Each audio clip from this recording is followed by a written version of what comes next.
Welcome back for another helping of oysters, clams, and cockles, bringing you the best TV shows and movies weekly in an easily digestible podcast packed with laughs by me, Ross Boland, with my dear friend Mr. Barrett Dudley. Barrett, what is good? Oh man, just sitting here in the new digs. New studio. First time ever for us at OCC. First time in the new ever studio. for the O, the C, and the C. Are you Yeah. down with OCC? I am. You know me. Okay, good. Yeah. I feel like I'm lit up like a star, baby. You do look good. Yeah, thank you. No, Permanent Record Studios, where we record in Austin, Texas, moved from South Congress to North Lamar, kind of close to campus. And Barrett and I are chilling in a new area as a result. If you're watching the video of this episode on youtube.com/BolandMedia instead of just listening on Apple Podcasts or Spotify or wherever, then you can see that. North side ho, north side ho, north side ho. Today's episode is brought to you by Project Pat. You know what was Never rat, confusing about that? even though he's loving cheese. Very true. You know what was confusing about Project Pat and the North Side and really Slim Thug and the North And the Side north of side, Houston? yeah. We were in the South where everybody was so obsessed with the South, and we had Right. hit songs like South Side, the South Side. Yeah. And then the North was suddenly yelled out all the time in Yeah. random senses, and it was just confusing as a white hip-hop fan who generally had no clue what was going on at all, Yeah. you know? Yeah, and I was hard for me. very concerned with all of the set repping and neighborhood division. That's you know, as a Houstonian, I didn't know I didn't know what was happening. But It still cracks me up you say Houston like a New Yorker. No. They call it Houston. Oh, yeah. Houston Street. Houston Street. But do they say that about the city? No. They don't say the Houston Rockets? No. That'd be disrespectful. Yeah, they say Houston. Okay. Did I say it right that time? I think so. You think I dropped the H too much? I think so. Like I'm that- uncomfortable with it. I say Houston. Yes, that's Houston. exactly correct. Barrett, Cool I'm very. whip. Cool I think whip. that's the. You thing. wish you'd like me to say it like that? What are you saying? Houston. Whip. Why are you saying it like Houston. that? Stewie. Mom. Mommy. Mom. My. Mommy. What? Today we're going to be talking about something that has taken me a long time, admittedly, to catch up on, to finish, to be a part of the discussion with, and that's the vow. Obviously, regarding NXIVM, the Keith Raniere run cult that Barrett finished or was caught up on when it finished a couple weeks ago, if I'm not mistaken. That's correct. That all of us were made aware of the news that Keith Raniere was sentenced, obviously, before we recorded last week, to about, 120 years in prison. 120 years in prison. Yeah. He will not be getting out unless he is, in fact, some kind of god, which, as far as I can tell, is not the case. And No, I don't know what is. I didn't look into the details of this sentence. I don't know if this guy has, if there's opportunities for him to. no, he has no chance of parole. No chance of parole. Absolutely zero. Wow. Yeah. 120 years. Lock it and load it. He's done. He better start working out. Look, this guy, and this is one of my points, and we're going to get to this in a second. I watched episode 1 of The Vow on HBO. There are a few documentaries about NXIVM now in different places. Hulu has one. I think Starz has one. Showtime. I'm sorry, Showtime has one. They've got Oxenberg's daughter That's the Showtime one, yeah. speaking India. Yes. Obviously a big focus of The Vow. The Vow, HBO being kind of the premier television destination in the world still for me. Not kind of, it still is. That's the one I gave run to first, okay? I watched episode 1 several weeks ago. And I was just kind of like, I don't know. I know a lot of cult stuff. This didn't seem all that particularly interesting to me. You felt up to speed on all your cults. Yeah, I was just like, I don't feel like I missed anything here. I don't know what this story is. I'm not particularly interested. I'm out. And then I credit to the girlfriend and actually several other people, including you, who along the way at different points had told me stuff about it that once I got into it again and I did episode 2 and 3, I sort of knew what I was looking forward to, and it all made sense. And I was like, by the end, Barrett, I finished over this weekend, I was fascinated by the HBO documentary. And one of the main reasons was a point you brought up when you started watching it several weeks ago, which is that they did such a good job, and it's the thing we discussed about episode 1, when it was all I'd seen, that they did such a good job of drawing up how you could see how these people were put in this situation, how they were drawn in by it, and how Keith Raniere built it out. Yeah. Being the leader of the cult. So today, we're going to discuss The Vow almost entirely. Obviously, there's a lot going around. There's a lot going on in the world right now. Oh, is there today. something happening? There's this whole election thing going on. It's very stressful for everybody. we're going to avoid that today entirely and talk about something somehow even more disturbing potentially in the course of over the course of our conversation about the vow. So you have that to look forward to. You probably heard us talking about Quip a million different times. Quip is our sponsor today. They've supported Quip. our show Quip. on and off for a long time. Quip. Cool Quip. Quip. Quip. It's the greatest toothbrush in the entire world, and they've got something brand new that rewards you in your mouth. When's the last time you got rewarded for brushing your teeth? Probably when you were a little kid, right? With Quip's new smart electric toothbrush, good habits can earn you great perks like free products, gift cards, and more. The Quip Smart Brush for adults and kids connects to the Quip app with the Bluetooth. Then you track when and how well you brush, get tips on coaching to improve your habits, earn points for daily brushing, bonus points for completing challenges like streaks. You can redeem those points for rewards like free products, gift cards, and discounts from Quip and partners. So if you're somebody who needs a little extra motivation to brush your teeth well, and I am one of those people for sure. It's why I've always loved Quip with the built-in 2-minute timer with 30-second pulses for a guided clean. It's my favorite feature of the toothbrush. Now they've got taken things even further to help you brush your teeth successfully and leave every brush feeling like you just left the dentist. Plus, you can get a brush head, toothpaste, and floss refills delivered for $5. Shipping is free so that you're never using some old worn-down, beaten brush head that's disgusting. You're disgusting everybody who walks into your bathroom and sees your disgusting brush head. Don't do that. Join over 5 million mouths who use Quip. Save hundreds compared to other Bluetooth brushes. And when you get a Quip Smart Brush for just $45, your mouth is going to be happy. Start getting rewards for brushing your teeth today. Go to getquip.com/OCC. That's getquip, getquip.com/OCC. Quip, better oral health made simple and rewarding. Barrett, let's talk about the vow in depth. Okay. My major takeaways from this.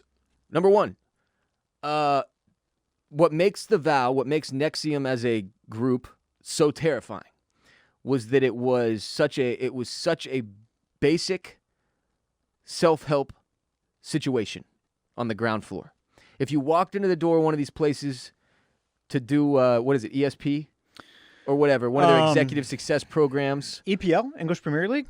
Or the English Premier League, if you were watching that. Man United. What's the soccer show you watch? Ted Lasso. I wrapped up Ted Lasso. Ted Lasso fans. Unbelievable show. How you doing? My mom's one of you now. Shouts to the... Barrett loves you. Shouts to the Baconators out there. The Baconators. Yeah. You can see yourself, as we talked about, walking into one of these places, hearing the basic general rundown of what NXIVM was about, and being like, all right. Yeah, and I mean, like, don't get confused. It was weird at first too, you know. And I thought this documentary did a lot of things really well. I thought that the middle episodes had a too much filler and too much kind of like redundant kind of stuff going on. But I thought that the first 2 episodes and like the last 3 episodes were all really, really solid. And in those first 2 episodes, one of my favorite people throughout this documentary, one of the most relatable, was Sarah Edmondson.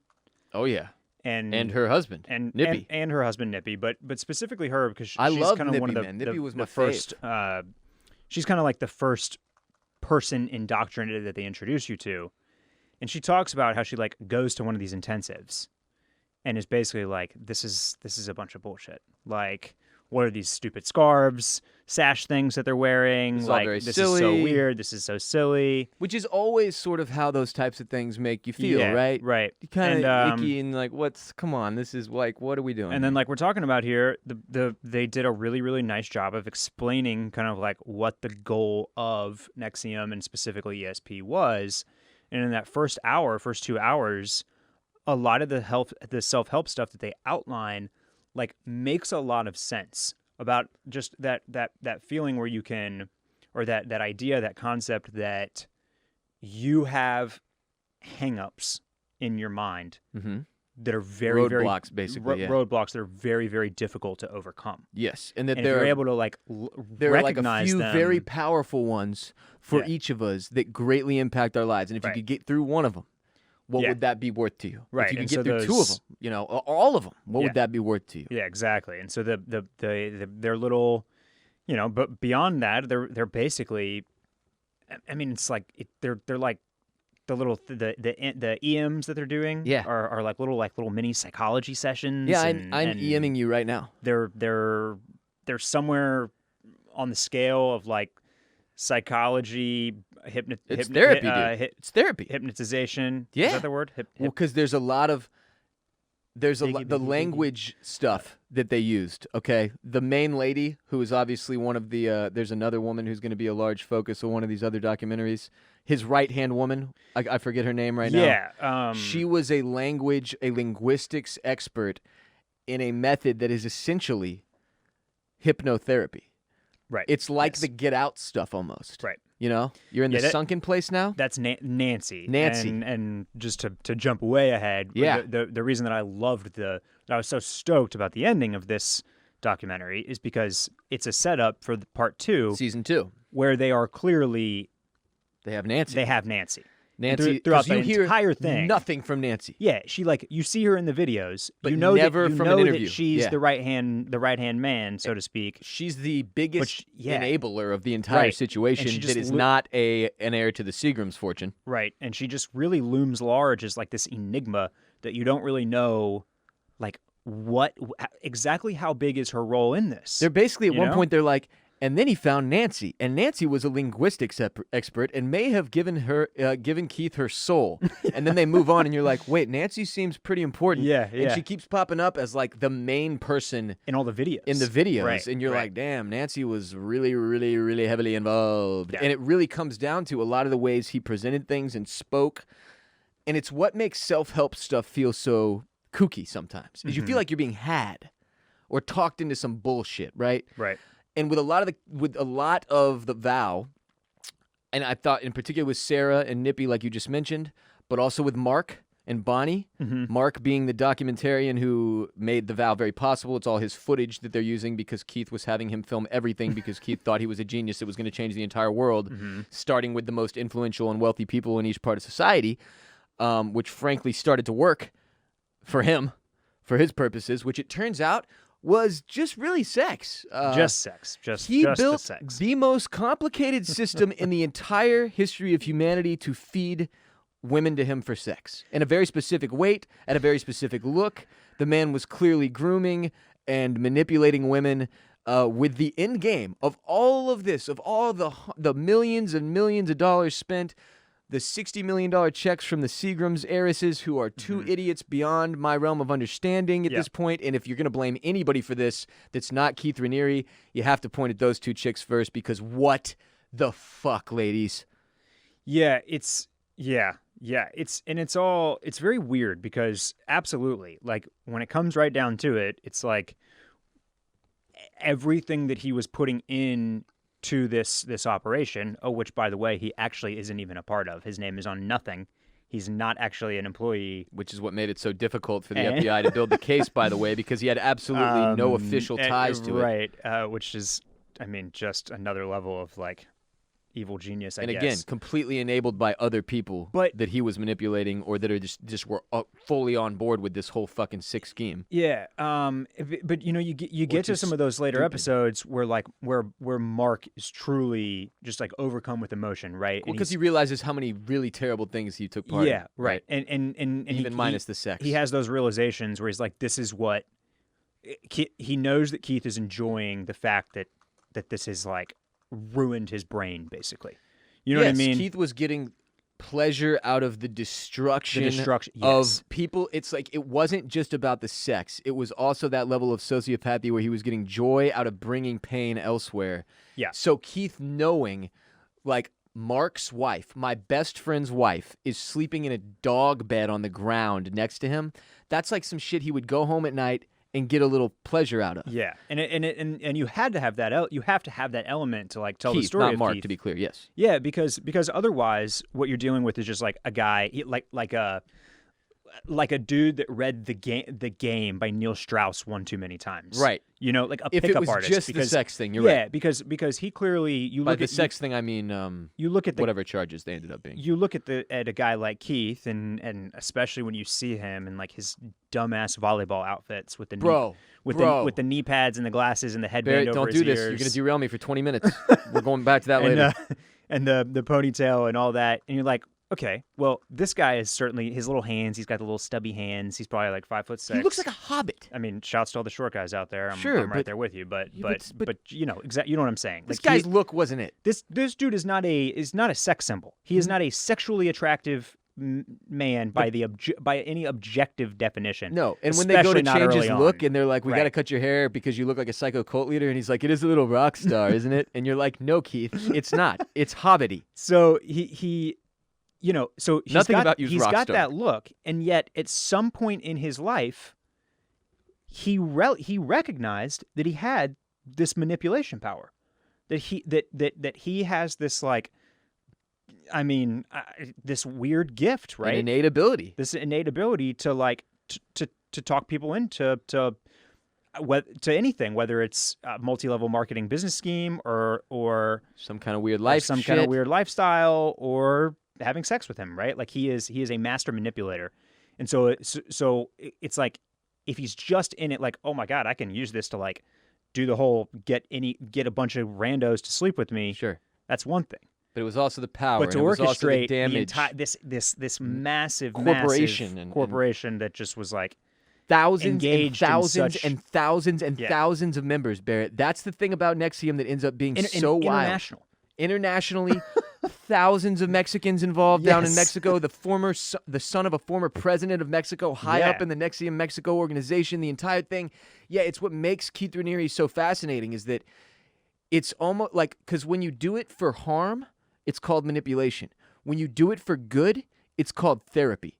And that's what made this so creepy to me.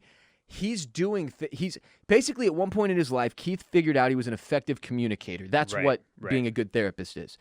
And you have two options. You can use that to help people as your superpower, or you can use it for your own benefit to get your shit that you want. And Keith chose the latter in every fucking possible way.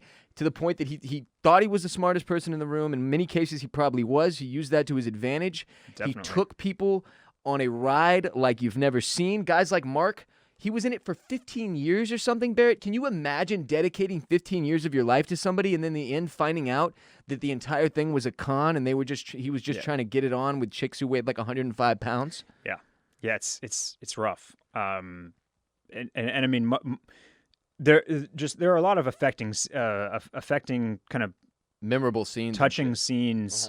Mark breaking down being one of the main Mark ones and for Bonnie me. and Sarah and Nippy all kind of like have these like breakdown moments. I thought it was, man, one of the just like the most impactful scenes for me is when Catherine is hanging out with Mark and Bonnie and Oh my like God. kind of starts to make fun of them a little bit for it. And Mark freaks out. Like thinks it's like, you know, that it's enough time has passed where they can laugh and joke about being duped into a cult for 15 years. And they're just like, it's not fucking Mark funny. explicitly has to And go it's- like, wait a minute, no, we aren't there. we're not there We yet, can't laugh at this. Yeah. It's still ruining our lives actively. Yeah. And I mean, Catherine Oxenberg, obviously another one of the very fascinating elements of this entire documentary because she is Hollywood and she is mixed royalty. Her mother is a princess of some Right. country. Yeah, oh, yeah. That was a huge wrinkle because the way Keith had this set up and the way he was so financially supported by the Seagram's heiresses put him in a position where it was impossible to attack and charge and get the government to move because these girls had so much money behind him that you needed somebody of social importance to get the ball rolling. Right. And she was that somebody. If India hadn't been sucked in the way she is, it's very likely Keith would have been able to operate the way he was for a much longer period of time in the end. But yeah, man, honestly, the scene you just described was the number one most memorable scene in the entire documentary for me.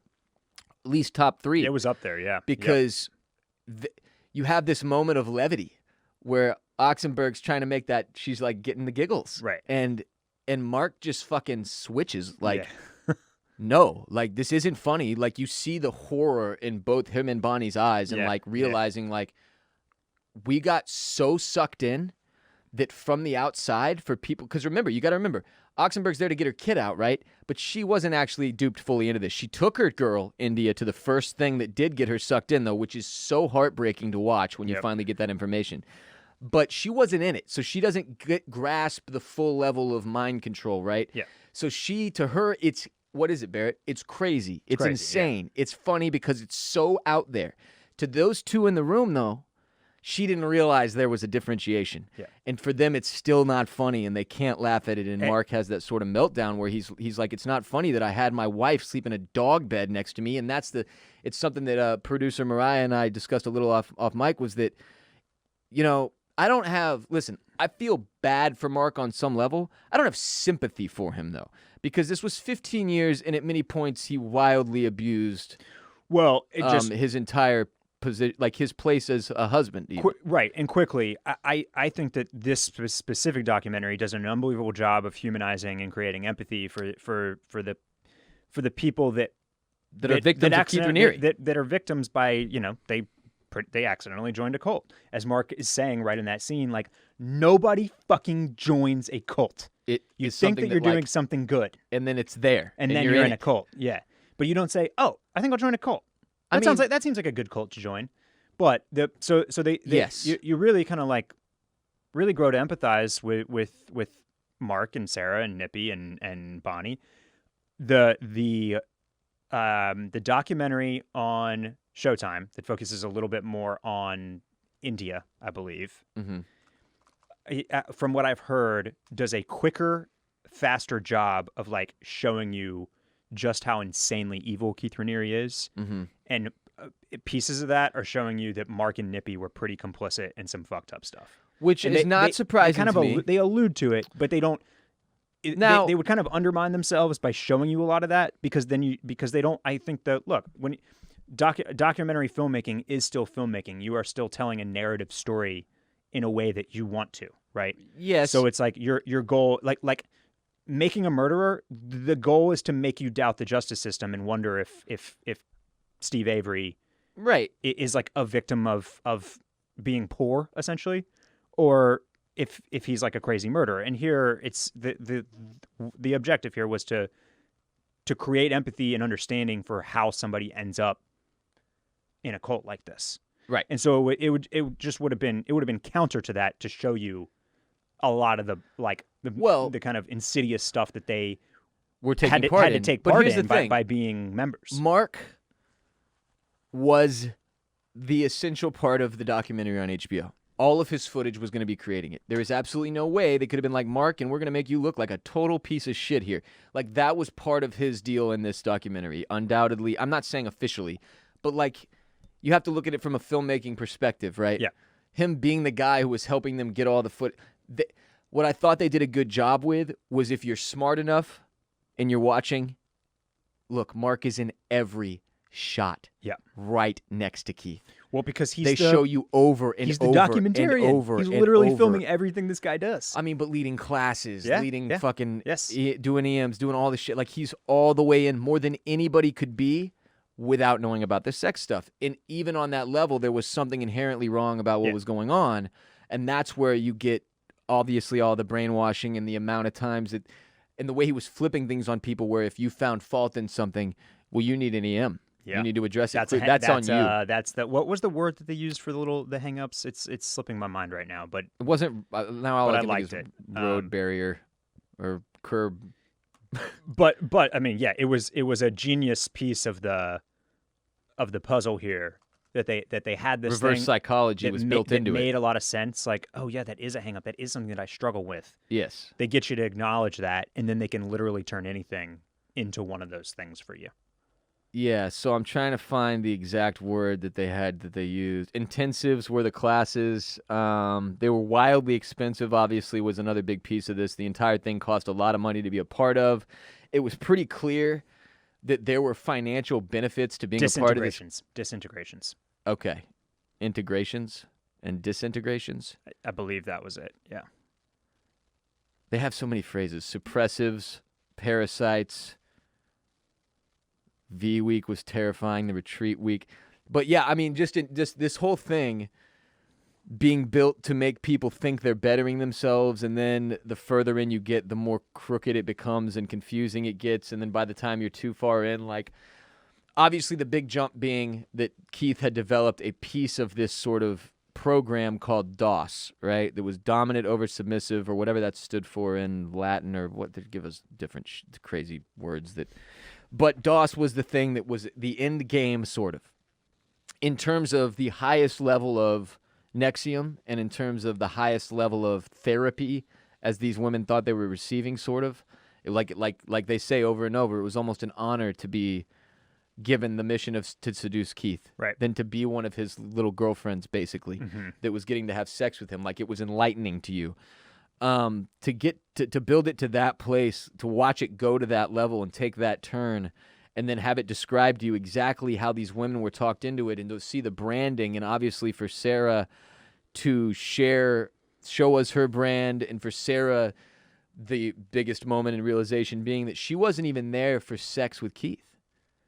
That he had picked her specifically because she was so good at recruiting other girls that would be there for sex with Keith. Yes. Well, that was a heartbreaking moment to see, and then she realizing how many people she had brought in, which was then the big motivating factor, obviously, for her, for Mark, for Bonnie, for Nippy to get out. And I thought, to me, Nippy was the most identifiable character as a man who knows a lot of dudes that are like Nippy, who, you know, got out of school and were probably ambitious, but not exactly the smartest, crayon in the box or whatever, however you want to put it, the brightest crayon in the box, but good enough people, you know, with good intentions that really wanted to go do something that I could see of easily getting sucked into some dumb shit like this and then being a little too naive, for lack of a better word, to really figure it out. Yeah. And the anger he had, like his reaction to everything is the most normal out of everyone, even over Sarah, because he's just so angry and like disgusted with himself and everybody else and the whole thing. And yes, probably has insane feelings of guilt over a lot of the shit that he did. So like for me to watch Mark, like as a man, to watch Mark and Nippy struggle with that, and also for his name to be Nippy. Old nipples. It's hard to take it serious. It's Nippy. Did you know? Do you remember that in high school, one of my nicknames given to me by my lacrosse coach was Booby? I did. Yeah, I did. Yeah. I don't think about it often though. It stuck for a while. It doesn't like. Well, you're not Nippy, and that's. It wasn't, like that's a good thing. An integral piece of my adolescence to where it like sticks in my mind, or people still call me that. No, because then I would definitely remember that shit. But yeah, that definitely was a nickname that I had for a while. Booby. Old Booby. Booby Dudley. Barrett, you brought something up earlier that I have to touch on. Okay. It's Keith Raniere's volleyball outfits. Oh my god. And look, these were the volleyball scenes and the volleyball thing in general. Yep. Beyond like the personal interest aspects of the documentary as a whole, these were my straight up just like favorite, funniest. Just if we can make a little bit of light, have a little bit of levity about the whole thing. The volleyball nights, and I'm doing air quotes here, is hysterical to me. Look, it's because every aspect of it that they show us, I'm like, I kind of get it. Look, I've been in a place where I was broken, where I felt like I needed to find something, where I needed some help or whatever. You know, I've been in therapy the last 10 years. I'm very familiar with therapy and how it works and how people have the capability to change their minds, lives, attitudes, yada, yada, yada. All the different stuff they were showing us, on a basic surface level, I'm like, I get it. Until you show me volleyball nights, which were a huge part of this thing, and Barrett, the first second I walked into that fucking gymnasium, I would have been like, oh, we're in a cult. Holy shit, I'm out. Sorry, guys. I made a mistake. That's my bad. This is a cult. Look at Keith's outfit.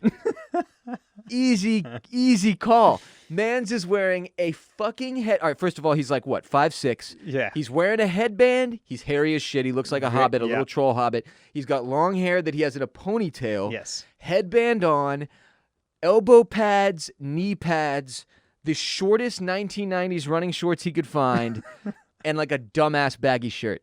And the man looks like a parody of a gym coach gone horribly wrong.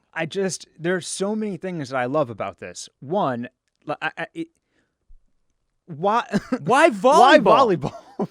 First and foremost. If you were trying to look, you're not even. like, he's not. You got like. You didn't even try to look normal. normal. Guy. You're not. And you're not a tall guy. How are you? You're like short guy. Who the fuck picks volleyball when they're built like that? I'm a short guy and I love volleyball, but it's not like the sport that I'm going to choose to like show off my athletic prowess. No, that'd be like if I was like, Mark's going to come in there and whoop my ass at volleyball. That's what I'm saying. Barrett, it'd be like if I started a cult and I was like, and every day we're going to play full-on tackle football. Like, I'm a skinny little bean. Like, that's not my game, baby. Like, what the fuck? And then on top of that, the outfits.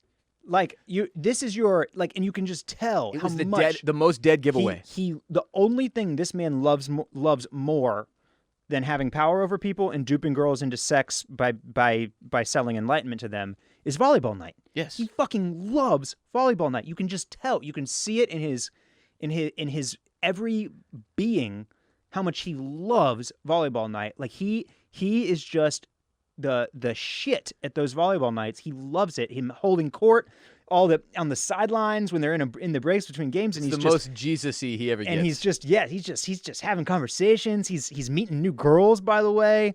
Allison meets him at volleyball night. He loves what he's wearing, and it's the dumbest outfit you could possibly imagine. It does not look cool. It's the biggest red flag. It's honestly the biggest red flag. I'm serious. If you looked at everything else, surface level, from a being brought in standpoint, you'd be like, okay.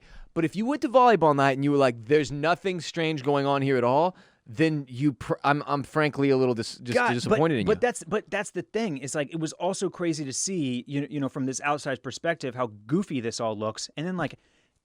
He has Allison Mack in the palm of his hands 5 minutes after meeting her. Immediately at volleyball night while dressed like a volleyball hobbit.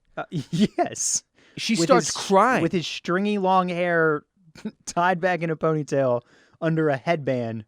And look. With like little bifocal ass glasses and dead ass eyes behind him. Fucking psychopath. Pads on. He's fucking. If somebody's ever looking at you like they're stoked about what they're getting you to think, then you're in trouble.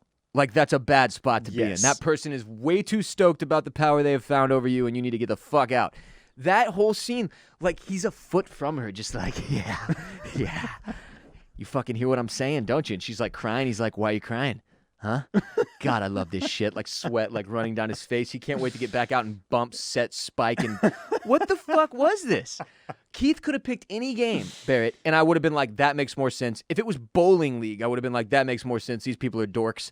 The fact that he was like, you know what we're gonna run? Volleyball. And that guys like Nippy, who were 6'2" athletes, were out there just like spiking the ball into his face like it's fucking Ben Stiller and yeah. Meet the parents, meet the Fockers, whatever. Like, it's just a game, Fokker. What were you doing in those knee pads? Did you ever see him hit the dirt or spike the ball? He never did anything athletic other than bump it. You're when the small guys for volleyball, we have to make our cheddar by playing defense, man. We're the dig boys, okay? We're back line like pulling. You are back line. Pulling those spikes out. We're not on the wings, That's true. So he needs slamming the it pads. home. He needs the pads. Getting all the kills. I just never saw Keith hit the dirt. That's what I'm saying is that, so that's where I'd expect him to be. I didn't see him lay out one single time. Because he's the asshole who's up front and everybody's like, Keith, you're 5'6", you can't even reach the net. What are you going to do? But nobody can tell him because he's their Jesus. Yeah. Which is, again, a red flag. I love that sports were the moment in the documentary where I was like, I could pinpoint the second I would have gained enough clarity to walk away. And it's the second I walk into that gymnasium, Barrett. And I'm telling you, I know it's funny, but I'm not joking. That would have been the moment where I was like, I'm sorry, but I cannot jive with that man. He dresses like that. I would have seen the way he was talking to the girls and been like, nope, this is something is very off here.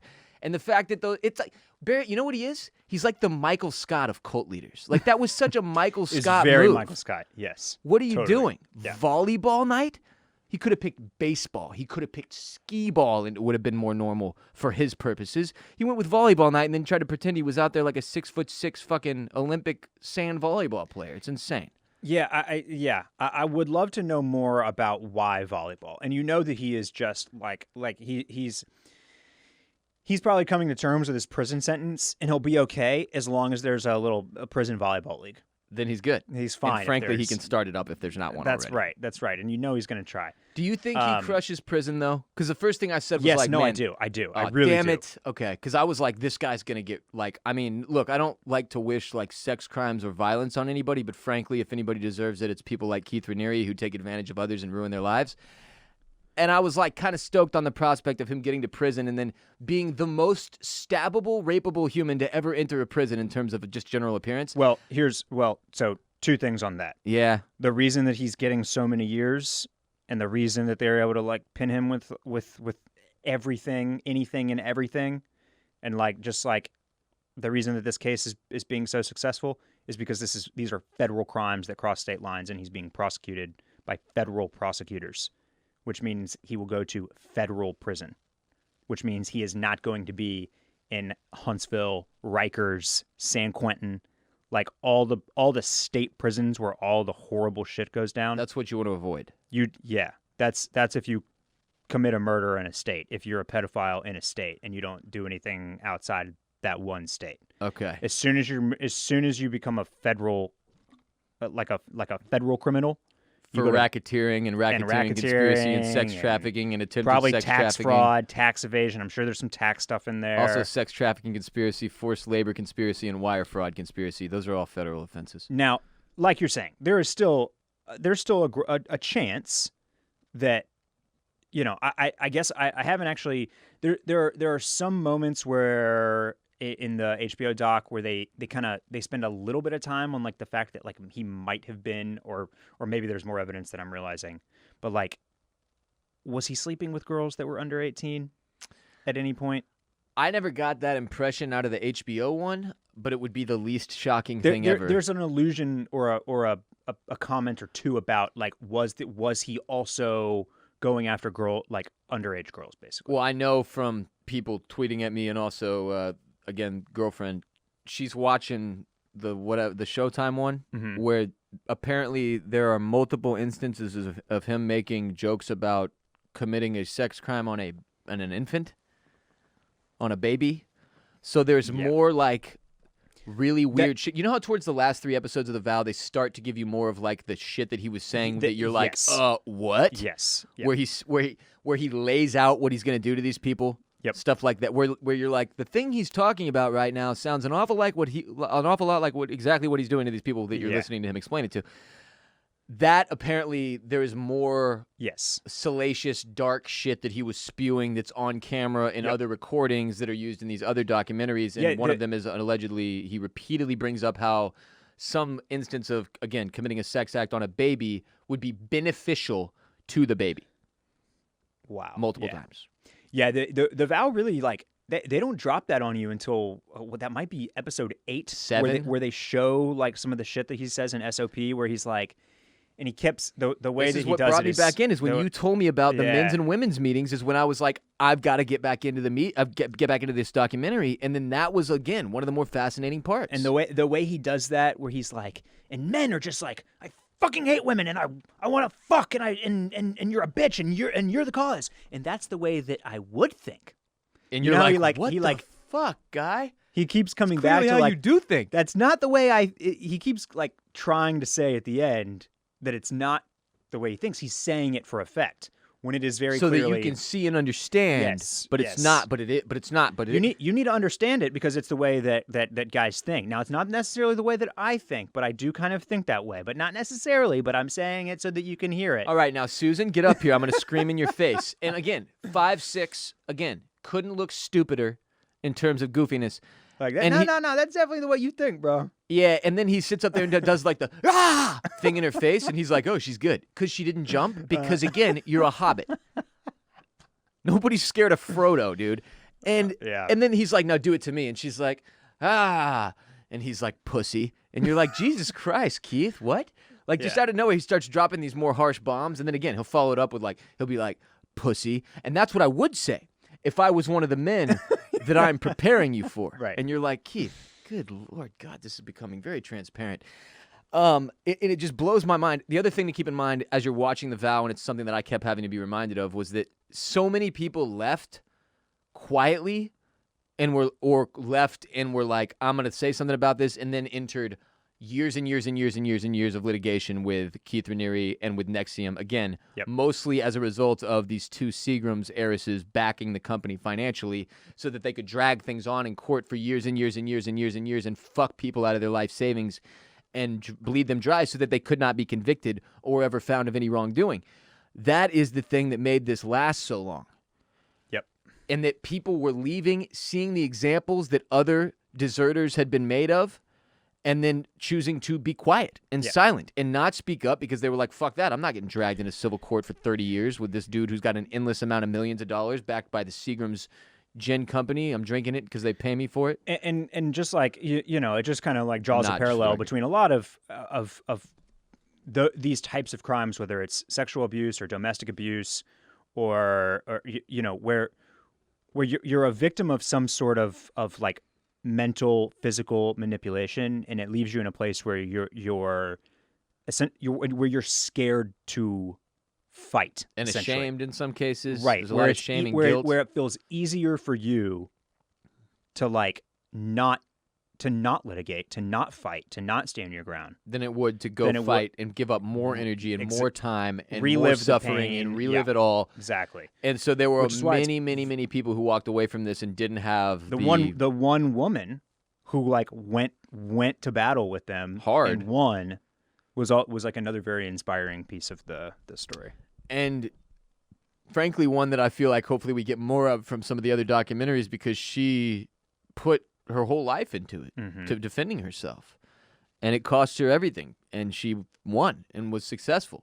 And that's a very difficult thing to do, and something that she deserves a lot of credit for. And again, it's so hard to watch this happen to these people and also be watching them figure their way out of it. And it's just like it's so hard to put yourself in a position where you can understand how that would happen. But you have to look at it. Obviously, this country, one of our strengths right now is not to perspective is not a strength. We're not good at seeing things from other people's perspective or putting ourselves in other people's shoes. And you really have to do that with the vow and with NXIVM, and to be able to understand how somebody could get into this type of situation with Keith Raniere.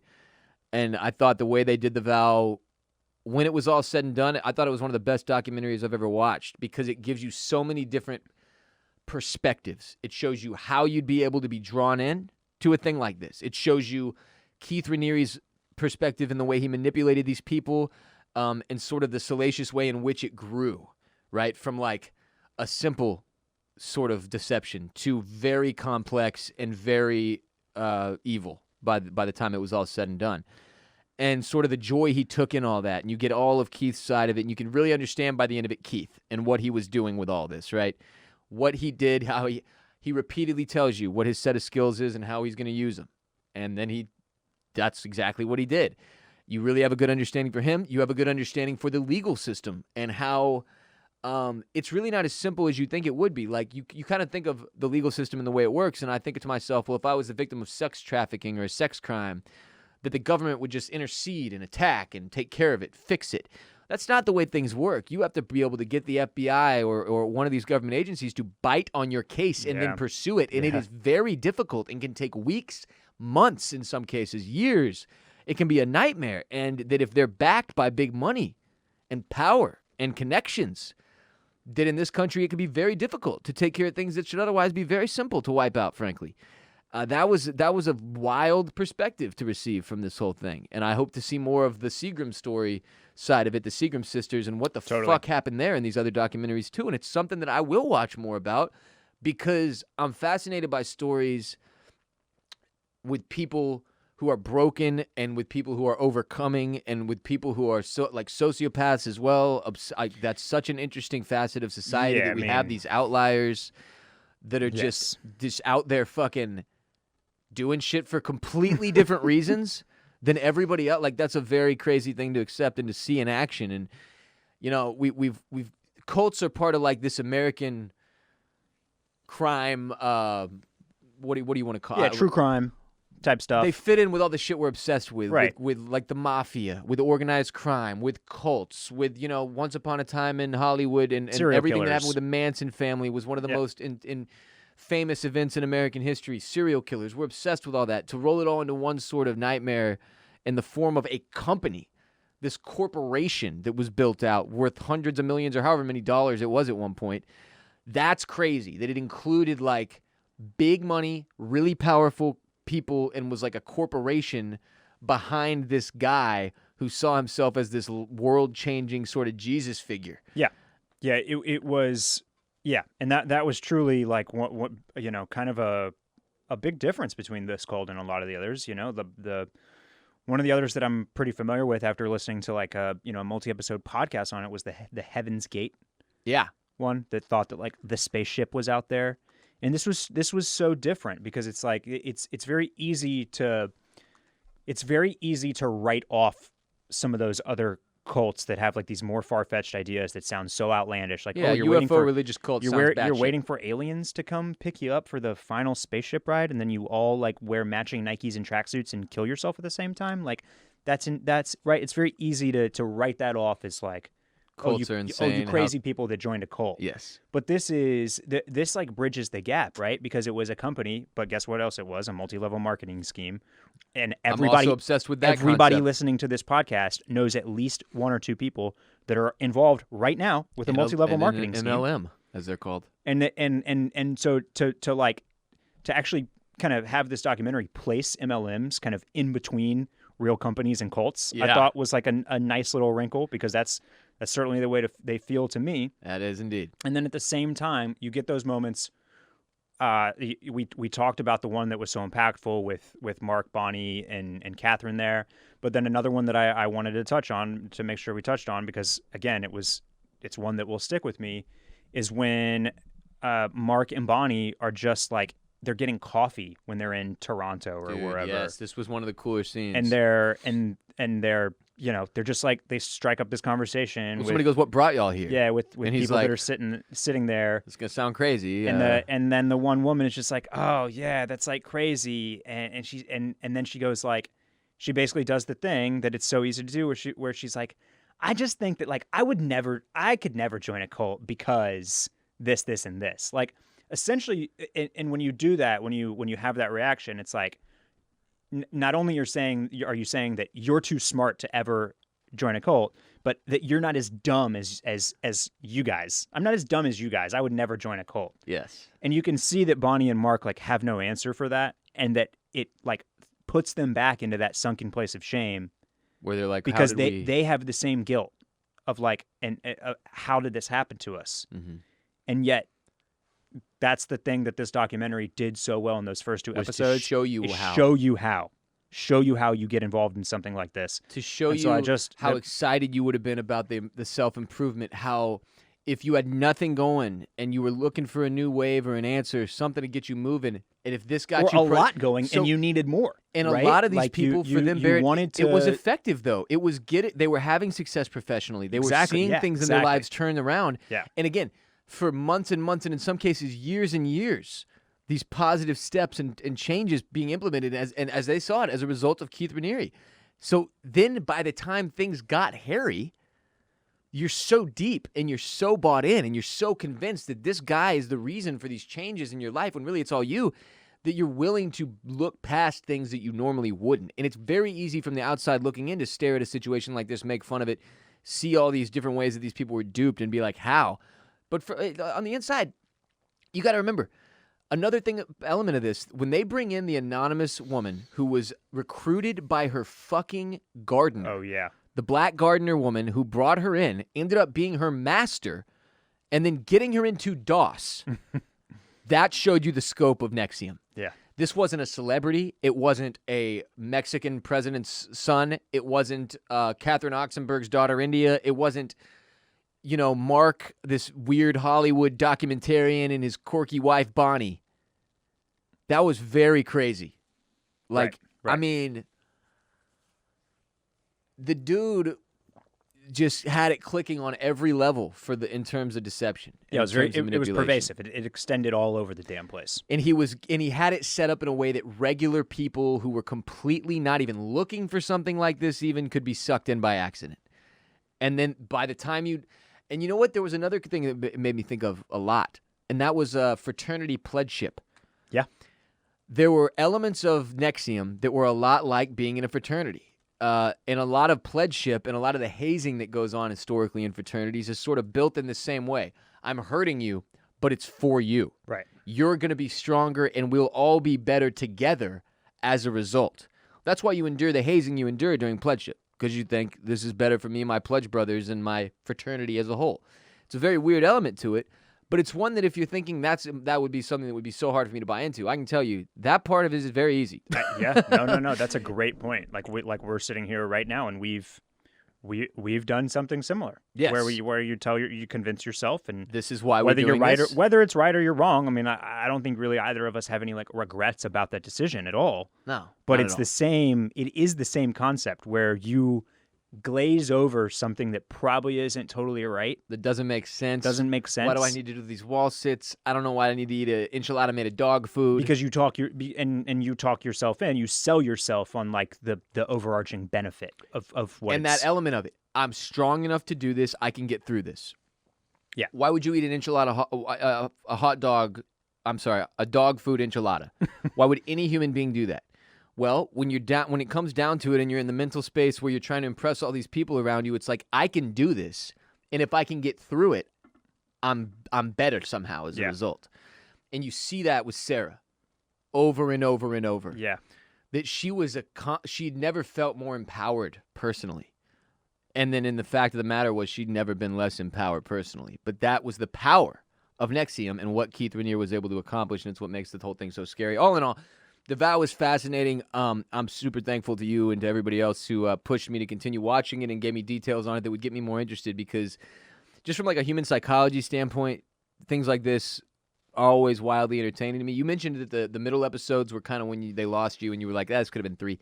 It was so funny because those are the ones that sucked me in the most, but because my perspective was different. I knew some of the stuff that was coming. So as a result, the middle was fascinating because I was seeing how it was going to get to where I knew it was going to go. Yeah. And I was so taken in by Mark and Bonnie and their exit and then recovery as both a couple, and then like moving forward and how they were going to attack it with Sarah and Nippy, and bringing in Oxenberg once India gets sucked in, and the inevitable downfall almost being because Keith overreached. Like he had to get it on with a famous chick's daughter. You know what I mean? I'm serious. Like, it's like he had gotten to a place where he was like, now let's see if I can get away with this. Sure. That shit's crazy, man. And if you haven't watched The Vow, I don't know how you would need to watch it now. We've just talked about the entire thing. But we wanted to get me through it eventually and be able to have an episode entirely discussing The Vow. So this is it. Thank you for riding with us today. That will do it for today's episode of OCC, produced by Myrriah, Gossett, and Mike Moody Garcia of Permanent Record Studios in Austin, Texas. Huge thanks again to our sponsor today, Quip. Quip. Cool. GetQuip.com/OCC. Get yourself a Quip. And follow us on social media. We're on Instagram at Oysters, Clams, Cockles. We're on Twitter at Clams and Cockles. Facebook.com/Oysters, Clams, Cockles. Come back next week.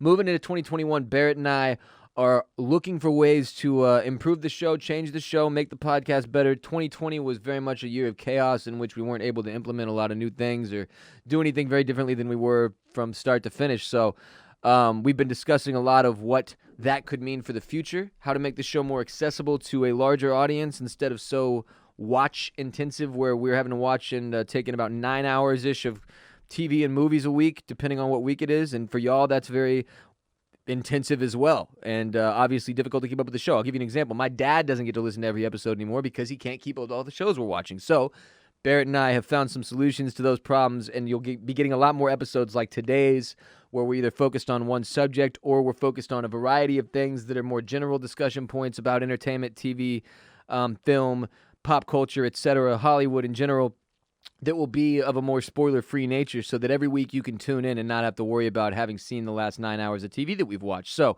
have that to look forward to going into 2021. Very excited for all of y'all to be here with us moving forward as we make some changes. Patreon.com/Oysters, Clams, Cockles continues to be the place where you can support the show in exchange for ad-free episodes of this very podcast. And things are going to be changing enormously on Patreon moving forward into December, maybe even as well. November this month will be normal. You'll get 4 additional ad-free episodes if you're in the Mollusk Militia, 3 additional ad-free episodes if you're in the Crustacean Nation, and then you can see the other tiers and what they dictate. But we'll have a couple talking about whatever Barrett and I think would make the best episode on Patreon for that week, and then we'll have a Hotline Call Extravaganza one. We'll do our movie club like we normally do, but going into December, Barrett and I are going to have huge announcements about things moving forward on Patreon, so get excited. I promise you these are all great changes for the show that are going to make it more entertaining, more enjoyable on a week-to-week basis, strengthen our community that is the Clam Fam, and make us all happier. So stoked for 2021 and to turn the page on this hellscape of a year. I already said our social medias. Follow me, Ross Bolin, on Twitter, Instagram, and Snapchat at WRBolin, at WRBOLEN. And you can listen to my mental health and wellness show, the Ross Bolin Podcast, wherever you listen to Oysters, Clams, and Cockles. We focus every week on mental health, wellness, comedy, animals, current events, history, pirates, and more. Sports, music, technology, the Ross Bolin Podcast. Go listen wherever you listen to OCC. And again, you can watch on youtube.com/BolinMedia, where you can also watch every episode of this podcast that is not premium, ad-free, and exclusive. Right there on youtube.com/BolinMedia. Mr. Dudley, where can we follow you on social media and hear more of your voice? Oh, check me out at Barrett Dudley on Instagram and Twitter. Twitter. You can listen to the Club Cool podcast wherever you're listening to this podcast right here. Just search for Club Cool.